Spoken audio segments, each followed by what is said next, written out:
pilar keyakinan seorang mukmin adalah apa yang disebutkan oleh Allah Subhanahu wa taala melalui kata-kata Nabi Ibrahim alaihi salam di dalam Al-Qur'an. Di surah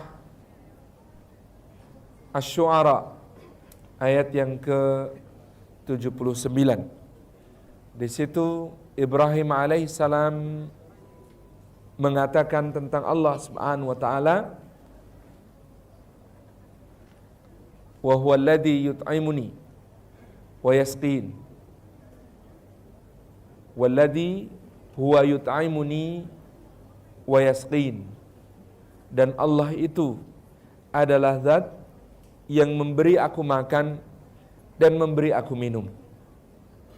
Di antara keyakinan dasar seorang mukmin adalah wa ma min dabbatin fil ardi illa 'alallahi rizquha. Tidak ada yang melata di atas bumi melainkan Allah yang menanggung, menjamin rizkinya.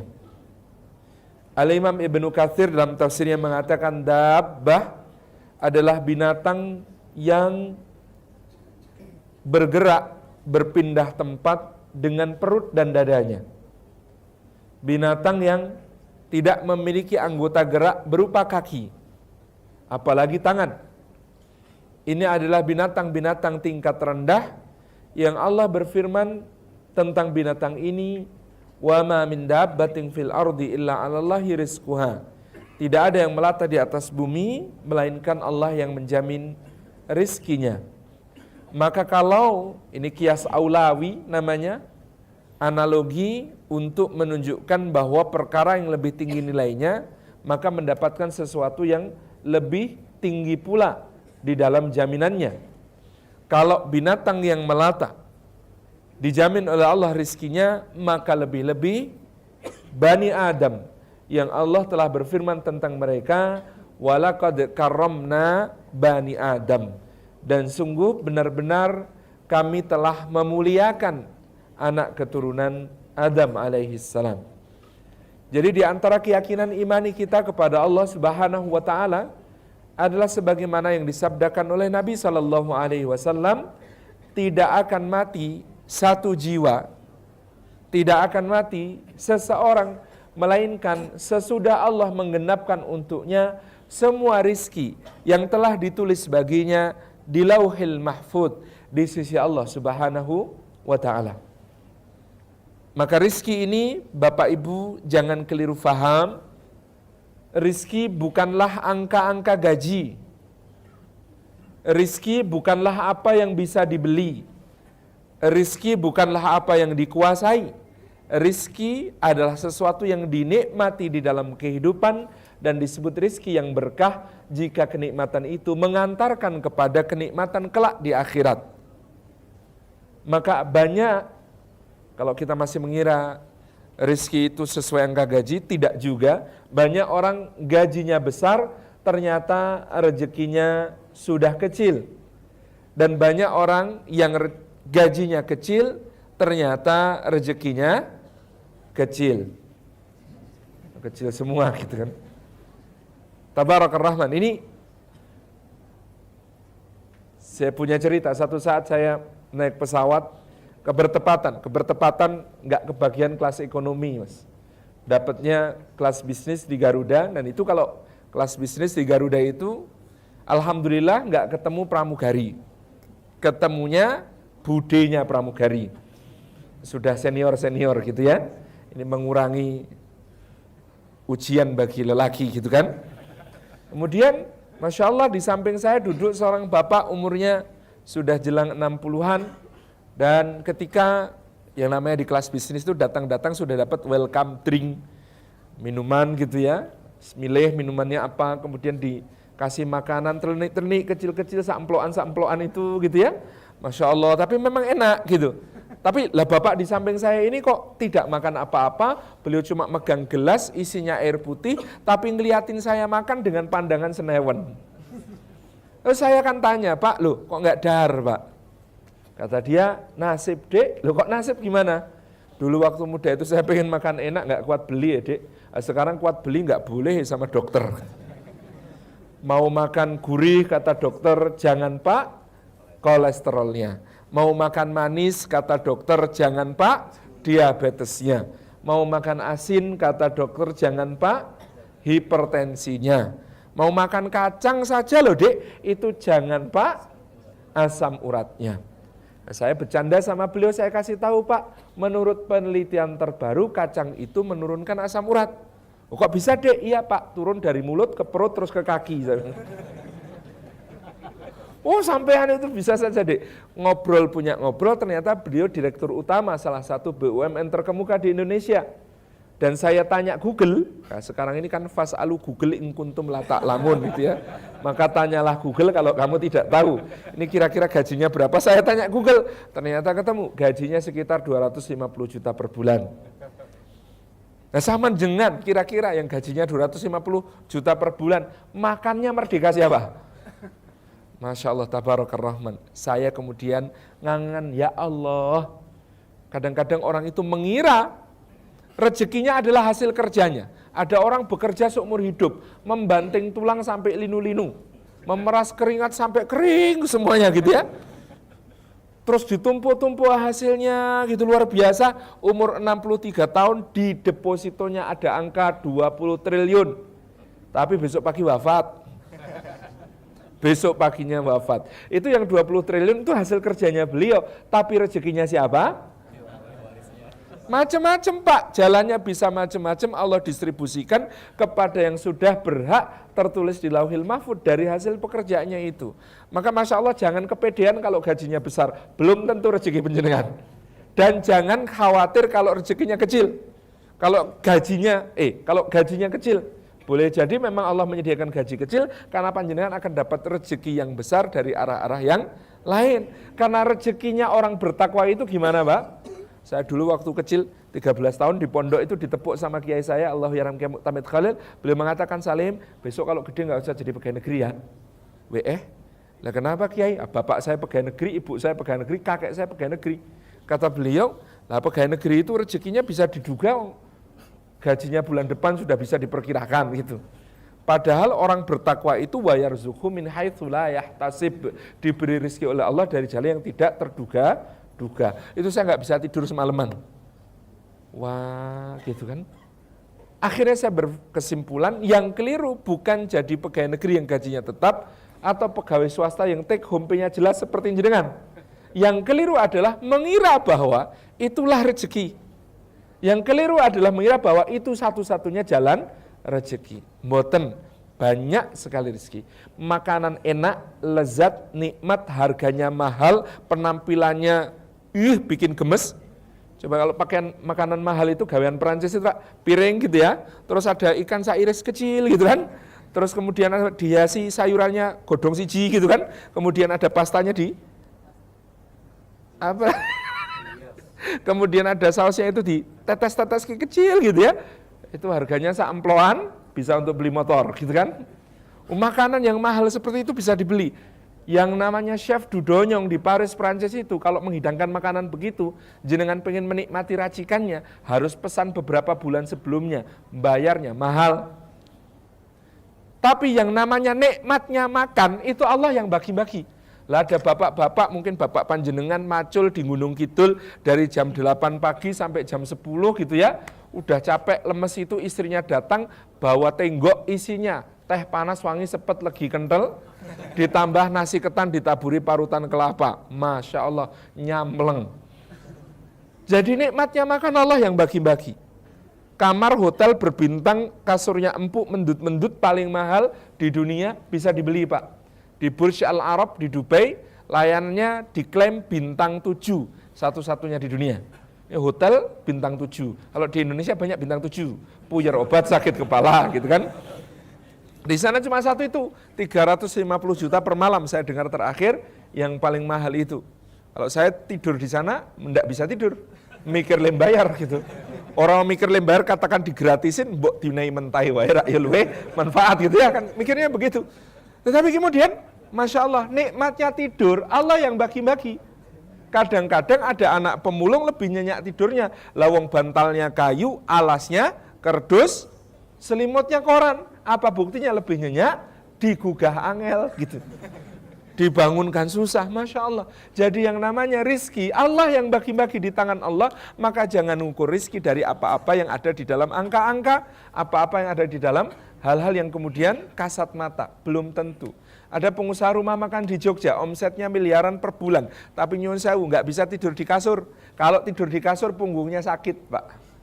Sudah dicoba kasur apa saja, dari kasur kapuk randu sampai kapuk kapas, dari kasur pegas sampai kasur sembuh, teknologinya apa macam-macam itu, semuanya tetap sakit punggungnya. Dia hanya bisa tidur nyenyak, tidak sakit punggungnya, kalau alasnya adalah tikar pandan buatan muntilan, satu dusun khusus, tidak boleh yang lain. Ya harus dari situ. Kadang-kadang diundang seminar ke Jakarta gitu ya, oleh kementerian memberi lokakarya tentang usaha kecil menengah, diinapkan hotel bintang 5, kamarnya presidential suite. Asistennya yang ketawa ngakak, masuk kamar, buka koper, gelar kloso. Luar biasa ini, yang namanya rezeki itu Masya Allah. Di Amerika ada seorang komisaris perusahaan penerbangan, salah satu yang terbesar di dunia. Punya pesawat ratusan unit. Tapi Pak, dia itu punya penyakit psikologis namanya hyperfobia. Takut kepada ketinggian. Seumur hidup nggak pernah berani naik pesawat, Pak. Ini memang rezeki ini Allah yang bagi. Ini keyakinan penting. Panjenengannya semua gitu ya, Masya Allah. Di Jogja ada teman saya seorang ustadz, dulu itu kemana-mana naik sepeda motor yang bergelar si Pitung. Honda 70 gitu ya, dan kemudian kemana-mana bunyinya eclek-enong, bluduk gitu kan, bunyinya sudah nggak karuan itu motornya. Tapi yang namanya rezeki itu Gusti Allah yang ngatur. Satu saat tiba-tiba dekat rumahnya ada perumahan mewah, di perumahan mewah itu didirikan masjid bagus, samping masjid didirikan rumah untuk marbot, dia diaturi untuk menjadi marbot di situ, mimpin sholat, ngajarin anak-anak ngaji. Lah tiap hari itu ganti mobil beliau sekarang. Kenapa? Karena yang di perumahan itu punya rumah, punya mobil, itu pada nawarkan, Mas Ustadz, bawa mobil saya dipakai, senengnya kalau dipakai jenengan itu rasanya berkah ya Mas, tolong ya Mas dipakai. Tetangga sebelahnya protes, gantian Mas Ustadz, kemarin sudah mobilnya beliau, kapan mobil saya? Yang sebelah lagi ganti protes, dijadwal Mas Ustadz, itu Senin, Selasa saya Rabu ya, gitu. Para pemilik mobil ini kalau pergi ke kantor, naik sepeda sesuai anjuran dokter. Gusti Allah itu luar biasa, caranya membagi-bagi ini. Maka mbak-mbak yang belum nikah, nanti kalau ada mas-mas yang melamar, jangan cuma ditanya slip gajinya, perhatikan potensi rezekinya. Luar biasa gitu ya. Ini saya ingin menyampaikan satu, Bapak Ibu yang dirahmati Allah, tidak akan mati satu jiwa, kecuali sudah dijamin rizkinya oleh Allah dan diturunkan semuanya untuknya. Dalam hal rizki inilah ujiannya Allah datang dalam bentuk rizkimu itu sudah dijamin. Terserah kamu mau manggil dari mana, ngambil dari jalan halal dapatnya segitu, hambok dari jalan haram ya nggak mungkin akan lebih. Cuman kalau kamu ngambil dari jalan halal akan diberkahi, kalau kamu ngambil dari jalan haram maka akan dijauhkan dari kebaikan-kebaikan. Masya Allah, ada seorang zaman Imam Syafi'i itu kerja gajinya sehari 5 dirham. Tapi rumahnya nggak karuan, istrinya bangkang terus, suka bantah ngajak gelut gitu ya. Anak-anaknya juga begitu, kalau disuruh ngeyel, rumah berantakan kayak kapal pecah, nggak karuan gitu ya. Rasanya di rumah kayak neraka. Oh ya Allah, kebutuhan selalu kurang, nggak pernah tercukupi. Ngadu dia sama Imam Syafi'i. Ya Imam, saya ini gaji di atas rata-rata masyarakat, 5 dirham per hari. Lah kok nggak karuan hidup saya? Apa nasihatmu? Kata Imam Syafi'i, tolong besok sampean ngadep bos, minta turun gaji aja Mas. Kaget dia. Sampean kalau kasih nasihat, Bu, yang bener toh ya Imam gitu. Bener, minta turun gaji 4 dirham. Coba. Beneran, karena yang ngasih nasihat Imam Syafi'i dia itu taat. Bilang sama bosnya, tapi ini cerita untuk karyawan ya, bukan cerita untuk bos.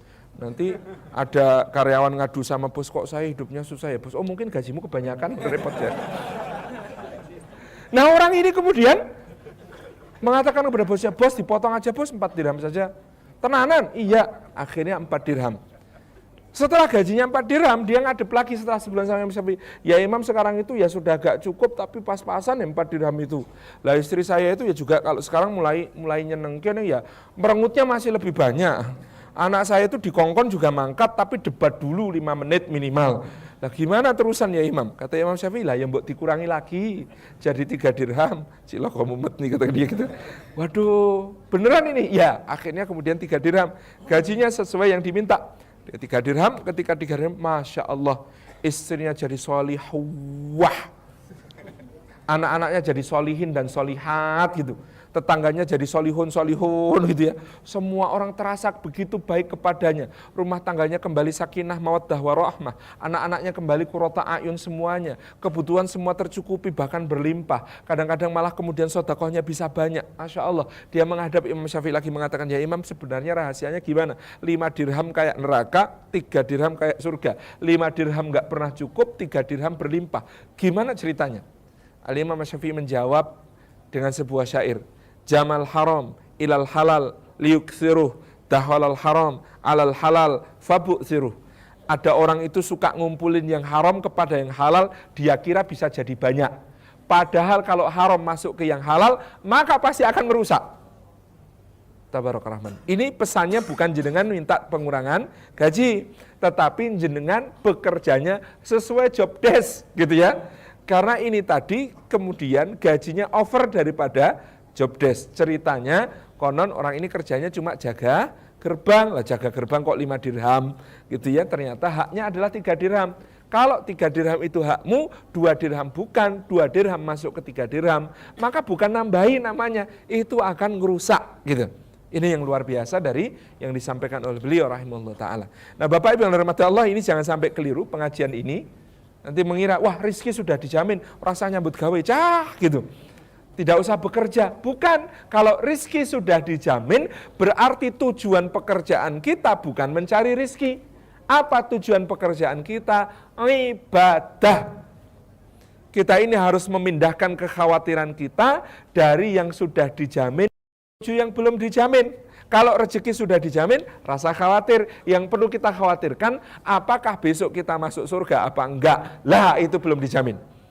Karena itu belum dijamin, maka kita tujukan pekerjaan kita untuk ke sana, mencari bekal menuju surga. Maka yang namanya kerja oleh para ulama disifati dengan 3. 1 itqan, 2 ihsan, 3 ikhlas. Apa itu kerja yang itqan? Kerja yang itqan itu ditekuni sampai ahli, menguasai bidangnya, kemudian dia kerjakan dengan profesional, semuanya sesuai job desk, tepat waktu, tepat sesuai kualifikasi dan spek yang diharapkan. Ini namanya itqan. Kalau lebih dari itqan, namanya ihsan. Ihsan itu mengerjakan sesuatu melampaui harapan orang yang menikmati hasil pekerjaan kita, baik itu bos kita maupun konsumen kita. Itu namanya ihsan. Kalau ikhlas, maka segala niatnya, segala yang dia tujukan hanya untuk mendapatkan pahalanya Gusti Allah. Ini saya ceritakan begini. Kalau ada, nyun sewu Pak, tukang sapu, le-nyapu srek UMR, srek UMR, srek UMR, itu bayarnya gampang Pak. Gajinya sesuai UMR karena niat hatinya adalah UMR. Tapi kalau ada tukang sapu, hatinya nyanyinya begini Pak. Srek, ya Allah ini aku bersihkan agar tidak ada orang kesandung ataupun kepleset. Ya Allah ini aku bersihkan agar kalau tempat ini bersih maka orang terpancing untuk ikut bersih, tidak buang sampah sembarangan. Ya Allah ini aku bersihkan supaya kalau kemudian tempat ini bersih, orang menganggapnya indah, maka mereka bertasbih memuji namamu ya Allah. Ya Allah ini saya bersihkan tempat ini agar kemudian semua orang punya kesadaran wat-tahuru syatrul iman, kebersihan sebagian dari iman. Ini tukang sapu yang kayak begini Pak Ridwan Kamil juga nggak bakalan kuat bayar. Kenapa?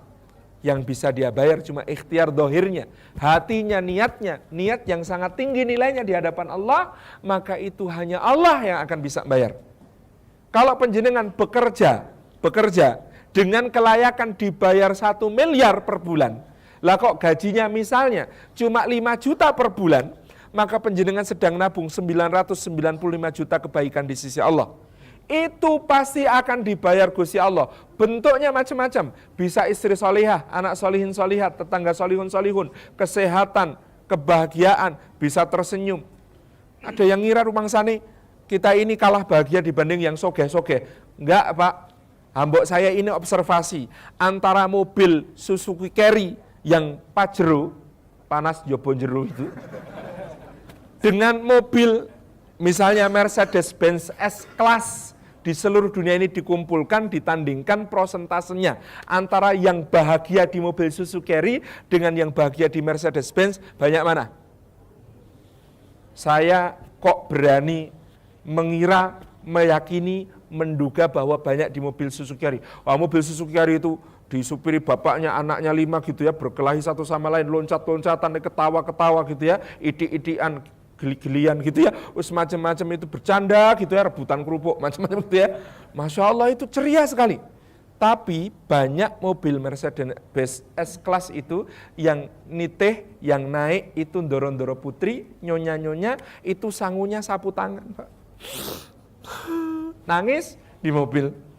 Konseling kami di lembaga konseling Jogja Family Center itu, yang banyak konsultasi masalah rumah tangga, itu yang naik Mercy apa naik Carry? Naik Mercy, Pak. Itu Masya Allah ya. Jadi kalau kemudian 1 miliar nilai pekerjaan Anda, kok cuma sama perusahaan dibayar 5 juta, 995 juta itu yang bayari Allah. Jenengan bekerja itu sudah tidak memperhatikan lagi diawasi bos apa enggak, memperhatikan lagi diawasi teman apa enggak, karena penjenengan yakin jenengan bekerja itu diawasi oleh Allah yang jauh lebih mulia daripada bos, yang jauh lebih mulia daripada supervisor, yang jauh lebih mulia daripada yang bisa Anda gaji di dunia berapapun. Gajinya Allah Subhanahu wa ta'ala yang tidak terbatas. Ikhlas itu kan ganjarannya tidak terbatas. Sebaliknya Pak, ada orang bekerja, kelayakannya cuma dibayar 500 ribu. Lah kok tiap bulan bawa 20 juta? Itu juga dia sedang menabung 19.500.000 yang bukan haknya. Lah datang ke kantor jam 8 sampai jam 10 baca koran. Sambil ngopi, jam 10 sampai setengah 12 nggosokake. Jam 12 keluar makan siang sampai jam 2. Jam 2 sampai jam 4 sibuk di depan komputer, main soliter. Jam 4 sore pulang, gitu ya. Kemudian setiap bulan gajinya 20 juta.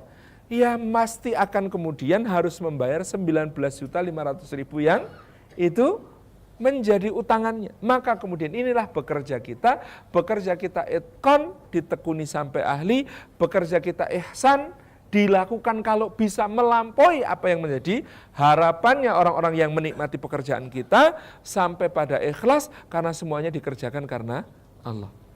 Kita bekerja diniati i'mal ala Daud syukran wa qalilan min ibadiyas syakur. Bekerjalah hai keluarga Daud untuk bersyukur, karena sedikit sekali di antara hambaku yang pandai bersyukur. Apa pekerjaannya Nabi Daud, Pak? Nabi Daud itu raja, nabi, mau apa saja tinggal ngomong datang sendiri. Tapi untuk makan, untuk minum, untuk konsumsi keluarganya, berpakaian lain-lain, Nabiullah Daud alaihissalam tidak pernah mengambil kecuali dari hasil pekerjaan tangannya, yang beliau ini seorang pandai besi. Kenapa Pak? Kata para ulama, karena sesuatu yang dinikmati dengan dihasilkan dengan cara bekerja itu punya nilai yang jauh lebih besar daripada sekedar sesuatu yang kita terima apa adanya. Sesuatu itu lezat karena ada lelah yang menjemputnya. Sesuatu itu nikmat sampai puncak kenikmatan karena ada ikhtiar, usaha, perjuangan untuk mencapainya. Jenengan itu naik ke puncak gunung dengan benar-benar naik dari bawah sampai ke puncak, dibandingkan dengan yang langsung dilempar dari helikopter ke puncaknya, gitu ya, itu enak mana Pak? Enaknya mungkin bisa diperdebatkan, tetapi yang namanya kepuasan hatinya orang yang naik dari bawah itu beda. Jenengan ikut buka puasa bersama, tapi tidak puasa. Nikmat mana sama dengan yang puasa beneran? Ikut buka bersama? Yang puasa beneran. Karena apa? Perjuangan itu memberikan tambahan nikmat bagi sesuatu yang dikaruniakan oleh Allah. Maka i'mal ala Daud syukron. Bekerjalah untuk bersyukur kepada Allah. Yang kedua, kita bekerja itu untuk apa? Untuk ngelantari rezeki. Ngelantari rezeki kepada kita, kepada anak-anak kita, keluarga kita, orang lain. Karena kalau tidak diniati sebagai ngelantari rezeki, kadang-kadang ya tidak dapat pahala. Kayak tadi yang sudah bekerja membanting tulang, memeras keringat, diniatinya dilumpukkan nggo dhewe, ternyata mati duluan sebelum sempat menikmati. Dan Masya Allah, dunia ini kejam Mbak. Bahkan ahli warisnya. Kalau di Jogja itu ada orang meninggal hari ini, dikuburkan besok, maka keluarga akan mengatakan, Bapak Ibu sekalian, jenazah Bapak malam ini akan diinapkan terlebih dahulu di rumah duka, baru dimakamkan besok pada pukul 10. Panjenengan kalau diinapkan itu di rumah sendiri apa di rumah orang? Nginep itu kan di rumah orang ya, kalau kita di rumah sendiri nggak disebut nginep kan ya. Padahal itu rumah, yang bangun si bapak yang meninggal itu sejak awal. Bata pertama, keramik pertama, genteng pertama, dia semua yang mengadakan. Lah dia masih di situ loh, belum pergi dari situ. Hanya karena dia meninggal, itu hak miliknya dicabut. Kata anaknya, malam ini jenazah bapak akan diinapkan. Padahal sertifikat rumah masih atas nama yang meninggal itu. Tapi hak miliknya sudah dicabut dengan dikatakan malam ini menginap. Subhanallah, kejamnya dunia kan begitu. Tetapi ini sebuah hakikat yang kita perlu pahami. Makanya kalau bekerja sekarang diniati, ya Allah dari keringat yang kemudian keluar ini, jadikanlah saksi ya Allah kelak di akhirat aku bekerja untuk meminafkah. Karena Nabi SAW bersabda dalam hadis riwayat Imam Al-Baihaqi dan Imam At-Tabarani, ada dosa-dosa yang tidak gugur karena istighfar tok, karena taubat tok, karena amal-amal soleh, karena sholat, karena puasa, tapi dosa itu gugur karena apa? Kelelahan menjemput rezeki, bekerja di jalan Allah. Jadi panjenengan itu kerja, itu ngogrok ke dosa, untuk kemudian menggugurkan dosa-dosa yang pernah kita lakukan. Dan yang selanjutnya, kita bekerja itu sekali lagi dalam rangka ibadah, yang kita tuju adalah surganya Allah Subhanahu wa ta'ala. Demikian, mudah-mudahan semakin meningkatkan semangat kita menjemput rezeki sampai nanti pulang. Kalau bisa pulang itu yang seger Pak, ketemu keluarga, karena rumah itu kan gambaran surga kembali kita. Pulang sama berangkat jenengan rapi mana? Rapi pulang. Jos. Nah, Mas Fahri, saya tuh di Pro Media, kita itu kalau bekerja kita membiasakan diri sekarang, mencoba membiasakan diri. Kalau sebelum pulang dari tempat pekerjaan, mandi dulu. Jadi pulang anaknya menyambut, Abah, Ayah, Papa, gitu ya. Itu bapaknya nyambung, Mbak. Anakku Masya Allah, aku juga rindu gitu. Enggak anaknya apa, bapaknya, aduh bapak capek eleh, kamu main sama kakakmu sana ya, bapak mau istirahat gitu. Itu kan tidak nyambung Pak. Jadi ini pulang itu penting. Nanti kita akan pulang kepada Allah, latihannya sejak sekarang pulang ke rumah itu harus istimewa. Nabi SAW itu mencontohkan. Kata Anas bin Malik radhiyallahu anhu, tidak pernah Nabi masuk ke rumah untuk ketemu istrinya, ketemu anaknya, ketemu keluarganya, kecuali di depan pintu pakai siwak dulu sampai giginya bersih dan nafasnya segar. Ini enggak pernah Pak ketemu istri kok mambu. Enggak, kenapa? Bersih. Nabi SAW.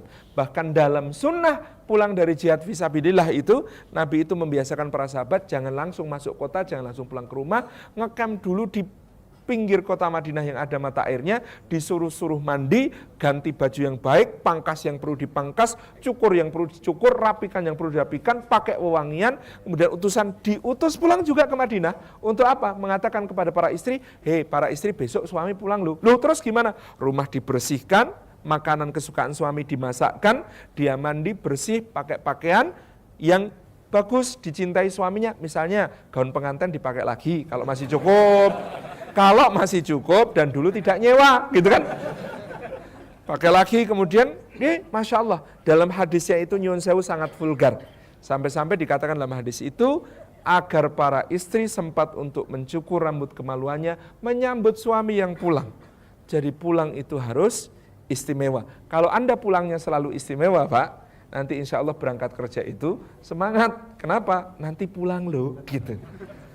Dan ini gerakan anti korupsi juga harus dimulai dari rumah. Istri-istri itu kalau tindak suaminya, atau sebaliknya istri yang bidal juga gitu ya, saling cium tangan, saling kecup ubun-ubun, kemudian katakan, nyonya-nyonya itu harus mengatakan pada suami yang tindak bekerja, Mas, kalau pulang tolong jangan bawa kecuali yang halal ya Mas ya. Kami ini disuruh lapar, insya Allah sedikit-sedikit masih kuat. Tapi kalau disuruh sabar menghadapi api neraka, nggak akan kuat loh Mas. Pokoknya bismillah Mas, I love you pahlawanku, berjuanglah selalu. Kan begitu harusnya. Karena sekarang ini gerakan pro korupsi juga sering ada di rumah-rumah di pagi hari. Seorang istri yang mengatakan pada suaminya, Mas tahu nggak, sebelah itu eselon 3 loh Mas. 5 tahun ini mobilnya udah ganti 3 kali mas. Kamu tuh eselon 2 mas. Sampai aku mobil bututmu itu dipakai arisan, malu mas. Mending pakai Gojek. Gojek itu maksudnya bercanda gitu ya.